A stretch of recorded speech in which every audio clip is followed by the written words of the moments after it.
ni kata kodwa bedo governor dako kuongo tia tich manyocha wayiere ni otim kasto governor be omi lwasi maber oti tich mane oyiere kar goyo koko 24/7 gi recruiting other leaders mondo okonye goyo koko mano ote ma governor press Ogoda to tiyo tije en nyako wuo number 1 ano ka sign check mora e office mar governor be okanyal tame nikech account gine magiran gitimo go koko na e pap bok mon gitiyo anagolo mano dok kuom ji okanyal recruit leaders makoro go koko gi nyiso ni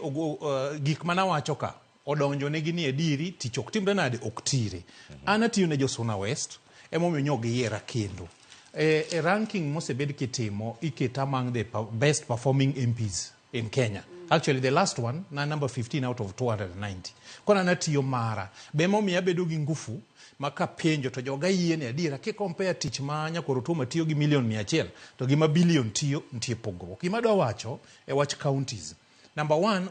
one giawi, nikech ngama koro ni treasury is a believer in devolution. Mbadi en ngamu ngigi ma devolution nyalo timo to koro en CS mar treasury angeno bro golo ne counties pesa e yo mowinjore ma gima wadwaro ni pesa gi kosegolo accountability nyaka bedi nyaka wangen to pesa mitiyo gi mikelo gi to ere tich ma gitiyo sani en higa 2 gi nus nyaka ne gidhi pesa maiga mokalo to kata mana CDF pokomite Cleopas an sani ka Suna West constituency e financial year mokalo pokomia million pradik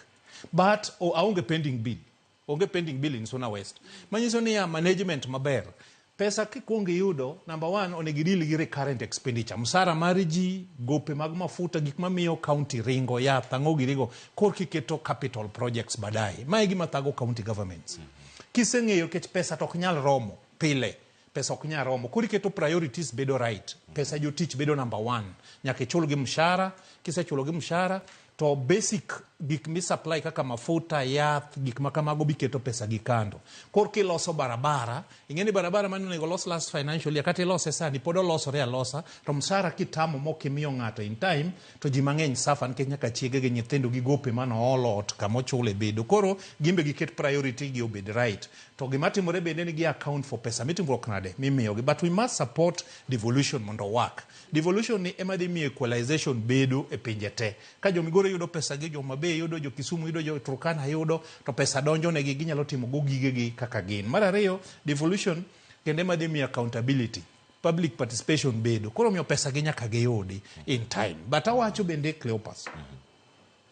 mondo pesa ni yudre I'm pushing for an agenda ma be senators boyie na ni ward development fund wadwaro ni Boaz Giri oyudo ongeni ward ne kata pesa odeko to pesa makama bro bire higa ka higa ok ni MCA dhi lamo governor korka pesa dhi e ward ne this ma agenda ma jo Kenya te onego winjre ni ward development fund onego ben entrenched in the constitution machielo wadwa wacho ni ha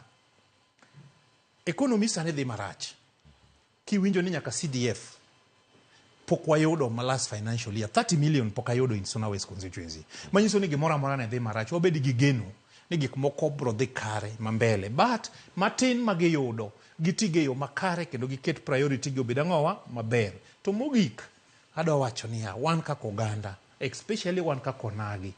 akwayo counties wa mondo gitiye ne jopiny gitime gimiluongo ni value addition mondo mi ngama jalupo kik rech ne to gol rech ka miuru nyaka thika ka sori nyaka thika wamede value addition ne odumbwa mondo odumbwa koro usi kolose obedo mogo mane gwengewa samolos ma jo gweng no bro yudo tije to kendo japur cha yudo pesa yo makare watime value addition kata ne chak inyalo nyiew machine matimo package mar chak mondo mikoro chiege we mayude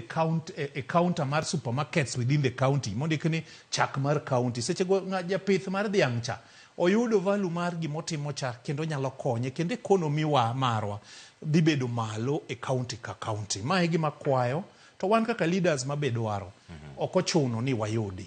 but gima timore ni ka tich ber tingini dhi dong kingeni ka ngama ni office tiyo maber tidwaro chuno ni dhi timore nade idhi dong joma ni office oweluor giti maber mondo mi joma dwaro kwer ni riti 2032 kata 2047 nikech ng'ani mandate mane wamiye otime as per our expectation man okrach bende mondo mi wadwaro wakwayo gi democratic space kik gidwar no wene gi space to